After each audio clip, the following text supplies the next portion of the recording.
Welcome all. इस video में Nifty bank Nifty दोनों का एनालिसिस देख लेते हैं मंडे के लिए, क्योंकि मंडे का सेशन बहुत ही ज़्यादा इंपॉर्टेंट होने वाला है और मंडे एक बहुत बड़ी अपॉर्चुनिटी भी बन सकती है। इसके पीछे के क्या रीज़न है, सभी चीज़ें यहाँ पे डिस्कस करेंगे और चार्ट से हम समझ लेते हैं कि आगे करना क्या है हमें मंडे। ठीक है, सभी लेवल्स भी देख लेंगे कि कौन सी इंपॉर्टेंट लेवल्स है, लेकिन उससे पहले देख लेते हैं कि इस दिन के लिए, मतलब ये फ्राइडे का दिन था, इस दिन के लिए हमारा एनालिसिस क्या था और यहाँ पे डिस्कशन के हिसाब से कहाँ ट्रेड बना, क्योंकि जो हमने डिस्कस किया था एग्जैक्ट हूबहू मार्केट ने उसको फॉलो किया और एक बहुत बड़ा टारगेट इस दिन यहाँ पे अचीव किया है मैंने पर्सनली भी। ठीक है, हमारा डिस्कशन बहुत क्लियर था। आपको मैं 2-3 दिनों से इस रेंज के बारे में हम डिस्कस कर रहे थे। आपको पता है कि इस रेंज के बारे में हम डिस्कस कर रहे थे जो थी 24,370 के आसपास। हमने क्या देखा था कि बार बार मार्केट इस रेंज के आसपास आ रहा था लेकिन इसके ऊपर सस्टेन नहीं कर रहा था। तो आज के लिए हमारा एनालिसिस क्या था कि मार्केट वापस अगर क्योंकि यहाँ पे वेडनेसडे के दिन हमने देखा कि नीचे क्लोजिंग मिली थी, तो मैंने आज के लिए आपको फ्राइडे के लिए क्या बताया था कि अगर वापस मार्केट गैप अप वगैरह इसी रेजिस्टेंस के पास होता है तो बहुत ज़्यादा चांसेस है ये रेजिस्टेंस ब्रेक कर देगा और हम यहाँ पे कॉल साइड का ट्रेड लेंगे। हमारा एनालिसिस था, बस उसी के बेस पे आज मैंने यहाँ पे ट्रेड प्लान किया है। कहाँ पे ट्रेड प्लान किया, जैसे ही मार्केट ओपन हुआ गैप अप और पहली कैंडल ने रेजिस्टेंस कर दिया, ब्रेक ये रेजिस्टेंस था हमारा, राइट, और इसके ऊपर अगेन एक कैंडल ने सस्टेन किया, तो बस मेरा यहाँ पे व्यू बन गया कि अब मार्केट यहाँ से भागेगा। और मैंने एग्जैक्ट थर्ड कैंडल जो दिख रही है आपको, ये थर्ड कैंडल यहाँ पे जस्ट ओपन हुई थी, बनने की ही थी, मैंने यहाँ पे ट्रेड प्लान कर लिया।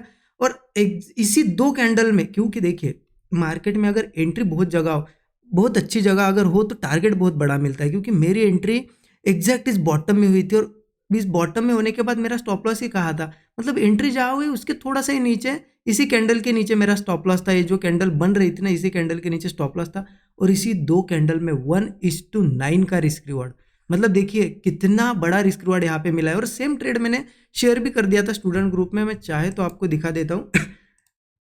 आप देख सकते हो, ये आज की बात है, 9:25 पे बुलिश मूव एक्सपेक्टेड मैंने कहा था और देखिए ये मार्किंग भी दी थी। पहली कैंडल, सेकंड कैंडल होल्ड की, थर्ड कैंडल जस्ट बनने की थी, बन ही रही थी, यहाँ पे मैंने शेयर भी कर दिया और मैंने भी एंट्री कर ली थी और यही से आप देखोगे इतना अच्छा मूव आया से। यहाँ पे देखिए, मतलब ये थर्ड कैंडल है, मेरी एंट्री एग्जैक्ट बॉटम में हुई, 7-8 पॉइंट का छोटा सा स्टॉप लॉस था और सीधा 1:9 का, यहाँ पे आप देख सकते हो 1:9 का मुझे यहाँ पे रिस्क रिवॉर्ड देखने को मिला। मैं यहाँ पे निकल गया, क्योंकि इतना बड़ा टारगेट मिलने के बाद रुकने का कोई चांस नहीं बनता है, राइट। और ये था यहाँ पे हमारा ट्रेड, हमने कब लिया, जब ये कैंडल जस्ट बन ही रही थी, ये कैंडल तो ओपन ही होने की थी, तभी मैंने शेयर कर दिया था। और ये 2-3 कैंडल में इतना अच्छा हुआ और मार्केट यहाँ से थोड़ा सा ऊपर गया और फिर गिर गया। तो देखिए इसलिए क्या होता है ना, प्रॉफिट बुकिंग भी बहुत ही ज़्यादा इंपॉर्टेंट हो जाती है, एंट्री से बढ़िया होती है, मतलब एंट्री से इंपॉर्टेंट होती है प्रॉफिट बुकिंग। एंट्री भले हमने एग्जैक्ट लेवल पे की, अगर हम यहाँ पे इस लेवल के पास प्रॉफिट नहीं बुक करते और वेट करते तो मार्केट देखिए ऊपर जाके कितना नीचे आया, पूरा प्रॉफिट भी चला जाता और लॉस में भी आते, राइट। इसलिए प्रॉफिट बुकिंग भी जरूरी है। आई होप आप सभी ने ये ट्रेड प्लान किया होगा। ठीक है, मैंने जैसे ही प्लान किया उस तभी स्टूडेंट ग्रुप में भी स्टूडेंट के साथ शेयर कर दिया था। जरूर कमेंट में बताइए आज आपने बुलिश ट्रेड लिया या नहीं लिया। उसके बाद मैंने मार्केट यहाँ पे क्या कर दिया, सिस्टम क्लोज कर दिया, क्योंकि इतना बड़ा 1:9 का टारगेट कितना बड़ा हो गया है ना। इसके बाद क्या रुकना मार्केट में, उसके बाद मैंने मार्केट को नहीं देखा, राइट। अब इंपॉर्टेंट है कि अब मंडे क्या करेगा मार्केट, क्या मंडे भी ऐसी अच्छी अपॉर्चुनिटी बनेगी, देखिए हम डिस्कस करते हैं। मैं आपको बड़े चार्ट पे ले जाता हूँ, डेली टाइम फ्रेम पे। तो यहाँ पे कर लिया हमने डेली टाइम फ्रेम ओपन। अब यहाँ आप समझिए, यहीं पे आपको बहुत सी चीज़ें दिख जाएगी कि आगे होने क्या वाला है, क्योंकि मार्केट का तो ट्रेंड क्लियर है, बुलिश है, मार्केट यहाँ होल्ड किया, थोड़ा यहाँ होल्ड किया और यहाँ होल्ड कर रहा है, तो सिंपल है, इसका तो अभी ट्रेंड जो चल रहा है कंटिन्यू होना चाहिए, ट्रेंड के हिसाब से जो अभी ट्रेंड है उसके हिसाब से कंटिन्यू होना चाहिए। बट अब आप यहाँ समझे हो क्या रहा है एग्जैक्टली, ये रेंज आपको बहुत कुछ बताती है अगर आप ध्यान से देखो तो। देखिए अगर मैं थोड़ा सा यहाँ पे एक जोन मार्क करूँ ना तो आपको समझ में आएगा कि एग्जैक्टली हो क्या रही है चीज़ें। देखिए ये जोन मैंने मार्क कर दिया, अब इसका इंपॉर्टेंस समझिए। देखिए मार्केट ने इस जोन के पास से कब कब रेजिस्टेंस लिया, 1 2 3 4 5 6 7, आज कंटिन्यू 7 ट्रेडिंग सेशन हो गए, यहाँ पे रेजिस्टेंस ले रहा है। ठीक है, बार बार रेजिस्टेंस लिया, एक दिन ऊपर ओपन हुआ, ऊपर जाने की कोशिश भी की, फिर से नीचे आके क्लोज हुआ, इस दिन भी ऊपर कोशिश की, आज भी ओपन हुआ, बहुत ऊपर भी गया, बहुत टारगेट भी दिया बड़ा, फिर से नीचे आके क्लोज हुआ। दैट मीन्स कहीं ना कहीं मार्केट को जाना ऊपर ये दिख रहा है, बट सेलर्स यहाँ पे बहुत ज़्यादा एक्टिव है, सेलिंग प्रेशर क्रिएट हुआ है, राइट। अब यहाँ पे दो चीज़ें हो सकती है, यहाँ पे क्या हो सकता है, पहली चीज़ सेलर ने यहाँ ट्राई किया, यहाँ फिर से ट्राई किया और आज फिर से ट्राई किया। इसके बाद भी वापस बायर अगर इसी रेजिस्टेंस के पास ओपन कर पाते हैं मार्केट को या फिर इसके ऊपर गैप अप कर पाते हैं मंडे को, तो बहुत ज़्यादा चांसेस रहेगी कि 3 बार सेलर ट्राई कर चुके, इस बार मार्केट बहुत तेजी से निकल जाएगा ऊपर। ठीक है तो मैं तो सिंपल, अगर मार्केट ऊपर फ्लैट वगैरह ओपन होता है या गैप अप ओपन होता है तो मैं बुलिश अपॉर्चुनिटी के लिए रेडी हूँ, बुलिश सेटअप ढूंढूंगा।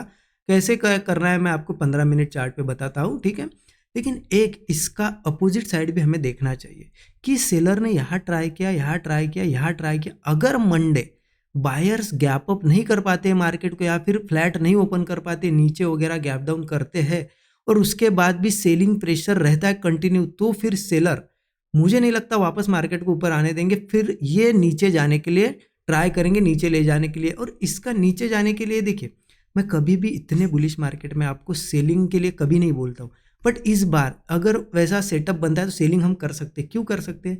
इसके पीछे के रीजंस है कि जो हमारे इंडिया में अभी जो सिचुएशन चल रही है, इतनी सारी न्यूज़ आ रही है, अगर कोई यहाँ पे हमारी गवर्नमेंट जैसे कि अगर कोई एक्शन ले लेती है, ठीक है, आपको पता है किस बारे में एक्शन लेने वाली, तो अगर ऐसी कोई एक्शन लेती है और उसका इम्पैक्ट मार्केट पे ज़रूर दिखाई देगा। तो ये सेलर बार बार अगर कोशिश कर रहे हैं और अगर मंडे ये सेलर्स मार्केट को होल्ड कर पाते और नीचे ले जा पाते हैं तो फिर मार्केट को नहीं कुछ तो इस रेंज में, मतलब ऐसी रेंज बनी है ना, वापस इस रेंज में यहाँ तक आने की या फिर बीच में कहीं ट्रेड करने के लिए कोशिश करेंगे, है ना। तो हमारे यहाँ पे कैसे कहाँ कहाँ ट्रेड हम प्लान कर सकते हैं, तो उसके लिए मैं आपको ले जाता हूँ 15 मिनट चार्ट पे और इंट्राडे के लिए हम डिस्कस कर लेते हैं। ठीक है सॉरी। अब देखिए बहुत सिंपल है, यहाँ पे करना क्या है कि जैसे कि हमने देखा ये रेजिस्टेंस, ये रेजिस्टेंस है, वापस मार्केट इस रेजिस्टेंस के नीचे क्लोज कर पाया है आज, है ना। अब अगर ये लेवल चलो पकड़ लो, सीधा सीधा 24,400 ही पकड़ लो। ठीक है हम राउंड फिगर पकड़ लेते 24,400। अब मार्केट अगर इसी बीच में कहीं पे जो सपोर्ट है इसके बीच में ओपन होता है या फिर गैप अप होता है तो बुलिश ट्रेड हम लेंगे। लेकिन क्या यहाँ पे सिनेरियो क्या होना चाहिए कि गैप अप के बाद चलो थोड़ा बहुत रिट्रेसमेंट करे या फिर यहाँ रेंज बनाए ब्रेकआउट बने या फिर यहाँ पे भी थोड़ा रिट्रेसमेंट करे रेंज वगैरह बनाए, ऐसा कोई ब्रेकआउट दे, हम कॉल साइड का ट्रेड ले सकते। वही 25-30-40 पॉइंट से ज़्यादा स्टॉप लॉस होना ही नहीं चाहिए, 25-30 पॉइंट मैक्सिमम। और इनिशियल टारगेट तो 1:3 रहता ही है, लेकिन अगर मार्केट इन रेजिस्टेंस को ब्रेक करता है तो मैं आपको टारगेट की अगर बात करें तो ऊपर देखिए टारगेट्स निकल के आ रहे हैं लगभग इस लेवल के आसपास। एक हम टारगेट हमारा है 24,550, यहाँ एक रेजिस्टेंस, इसको ब्रेक करता है तो सीधा मार्केट निकल जाएगा 24,850 के लिए और बहुत अच्छा मूव आता है तो 25,000 और 25,350 वगैरह मार्केट इजीली टेस्ट कर लेगा। तो ये ऊपर के रेजिस्टेंस है, अगर अच्छा मूव आता है ऐसी बड़ी बड़ी कैंडल्स तो आप रेजिस्टेंस के लिए मतलब टारगेट के लिए रुक सकते हो। लेकिन अगर मार्केट इसी बीच में ओपन होता है तो हमने अभी देखा कि अगर मार्केट इसी बीच में ओपन होता है और सेलिंग प्रेशर रहता है और मार्केट बार बार सपोर्ट्स ही बनाता है और ब्रेक डाउन करता है, ऐसा मतलब ऐसा रेंज बना के, तो यहाँ पे कहीं ना कहीं सेलर्स उसको कंटिन्यू कर लेंगे। इसलिए यहाँ पे हम पुट साइड का ट्रेड ले सकते हैं या फिर मार्केट अगर मान लो ओपन हुआ थोड़ा बहुत सस्टेन करके एक आध ब्रेकआउट दिखाया, ठीक है, कभी कभी मार्केट क्या होता है नीचे जाने से पहले ऐसा ब्रेकआउट दिखाता है, मतलब कॉल वालों को बुला लेता है और जैसे वो ब्रेकआउट अगर फेल हो गया तो भी मैं यहाँ पे पुट लेने के लिए रेडी हूँ। ठीक है और नीचे अगर जाता है ना तो नीचे देखिए मार्केट में छोटे छोटे सपोर्ट्स है, एज अ टारगेट इनको आप यूज़ कर सकते हो। 24,220 का एक पकड़ लो, ठीक है, मतलब यहाँ पे आ जाता है, उसके नीचे आ जाता है 24,130।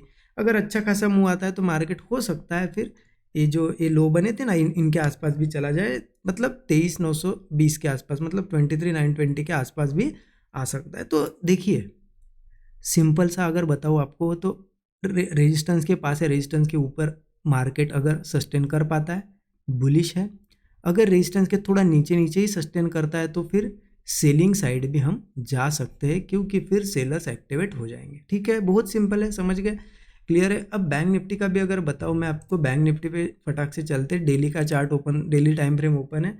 बैंक निफ्टी पे भी एक चीज़ समझिए आप, यहाँ पे क्लियर दिख रही है बैंक निफ्टी क्या है, ऑल टाइम हाई के पास है, आपको भी पता है। ये बैंक निफ्टी ने सब अब तक जो हाई नहीं लगाया तो वो लगा लिया है, 56,000 के आसपास है हम। अब यहाँ बैंक निफ्टी ने भी रेंज बनाई है। अब रेंज भी कैसी बनाई है देखिए, यहाँ पे रेजिस्टेंस है, यहाँ पे सपोर्ट है, बीच में ट्रेड कर रहा है इस तरीके से, तो यहाँ पे भी अभी डायरेक्शन क्लियर नहीं है। अभी होगा क्या, अगर मार्केट सपोर्ट के आसपास सस्टेन करता है तो नीचे जा सकता है, रेजिस्टेंस के आसपास सस्टेन करता है तो रेजिस्टेंस निकाल लेगा। तो यहाँ पे भी दोनों साइड के ट्रेड्स बन सकते हैं। अगर 15 मिनट चार्ट में मैं क्लियर बताऊँ यहाँ कर क्या सकते हैं, तो बहुत ही सिंपली यहाँ इस तरीके से मैं आपको थोड़ा रेंज मार्क करके देता हूँ, ठीक है। इसको आप मार्क कर सकते हो, आपको भी इससे थोड़ी हेल्प मिलेगी, ठीक। इससे क्या दिख रहा है हमें, देखिए हम अभी रेंज में ट्रेड कर रहे हैं, मार्केट क्या कर रहा है, ऊपर भी नहीं जा पा रहा है, नीचे भी नहीं, कंसोलिडेशन करते करते करते छोटा छोटा चार्ट हो गया है। अभी एक साइड किसी भी साइड निकल जाएगा। तो सिंपल सी चीज़ है, अगर मार्केट किसी केस में ऊपर यहाँ पे ओपन होता है थोड़ा, क्योंकि देखिए अभी सेलिंग मतलब सेलिंग में क्लोजिंग हुई है, अगर गैप अप होता है इसी रेजिस्टेंस के आसपास सस्टेन करके ब्रेकआउट वगैरह देता है ना, तो ये बुलिश है, निकल जाएगा। जैसा कि निफ्टी भी देखना रेजिस्टेंस के ऊपर होना चाहिए। अब ऊपर की अगर बात करूँ रेजिस्टेंस, तो ये एक रेजिस्टेंस निकल के आएगा 55,850 समझ लो, ठीक है। इसको ब्रेक करता है तो मार्केट 56,220 56,500 ये हमारे रेजिस्टेंस लेवल मुझे दिखाई दे रहा है। ज़्यादा से ज़्यादा 56,720 तक भी जा सकता है, क्लियर है। बट इसी केस में मार्केट वापस सपोर्ट और वापस सपोर्ट के आसपास ही ओपन हो और कोई ब्रेकडाउन दे दे तो समझ लेना, क्योंकि देखिए मैं यहाँ पे क्या कह रहा हूँ आपको कि हम है रेंज में, यहाँ पे सेटअप के हिसाब से चलो, क्योंकि मैं इस रेंज में बोलूँ आपको कि बुलिश जा गया बेरिश, ये गलत होगा। क्यों? क्योंकि रेंज है, मतलब इसका मतलब समझे मार्केट कोई डायरेक्शन क्लियर नहीं है, मार्केट है अभी कंफ्यूजन जोन में है। तो अब सेटअप क्या बताता है हमें, सेटअप किस साइड ब्रेकआउट या ब्रेकडाउन देता है उस हिसाब से चलेंगे। अगर डाउन साइड कुछ देता है ना, कोई ब्रेकआउट फेल होता है या फिर जैसा कि रेजिस्टेंस के पास सपोर्ट के पास मतलब होल्ड करके ब्रेकडाउन देता है, तो हम डाउन साइड भी जा सकते हैं। यहाँ पे भी कुछ सपोर्ट्स अगर बता हुआ है एज ए टारगेट आपको अगर यूज करने होंगे तो कर सकते हो। 54,880 54,460 ये हमारे सपोर्ट लेवल होंगे, ठीक है। अगर बहुत ज़्यादा नीचे जाता है मार्केट तो 53,500 के आसपास भी आ सकता है, तो ये नीचे के हमारे सपोर्ट्स लेवल होंगे। तो देखिए बैंक निफ्टी में भी हम अभी फंसे हुए हैं, दोनों साइड की अपॉर्चुनिटी बन सकती है, ठीक है। तो इसके लिए रेडी रहना, हमें सेटअप टू सेटअप ही काम करना है मंडे के दिन। आई होप एनालिसिस आपको समझ में आएगा। और देखिए जैसा कि मैं जो भी ट्रेड लेता हूँ वो लर्निंग पर्पज से मैं स्टूडेंट ग्रुप में शेयर करता हूँ। अगर आपको स्टूडेंट ग्रुप ज्वाइन करना है या फिर लर्निंग करनी सीखनी है डीप में चीज़ें कि कैसे क्या मार्केट वर्क करता है, कैसे एक एक छोटी छोटी चीज़ आपको अगर सीखनी है बेसिक टू एडवांस, और उसके साथ साथ तो आप मेंटरशिप प्रोग्राम ज़रूर यहाँ पे चेकआउट कर सकते हो, ठीक है। और उसके साथ साथ आपको स्टूडेंट ग्रुप का एक्सेस भी मिल जाता है। तो इसकी डिटेल्स वीडियो के डिस्क्रिप्शन में मिल जाएगी। और देखिए सैटरडे संडे के लिए हमने बहुत बड़ा 40% का डिस्काउंट कूपन भी रखा है, तो उसका भी आप यूज ज़रूर कीजिए। कैसा लगा एनालिसिस ज़रूर कमेंट में बताइए। Thank you so much everyone.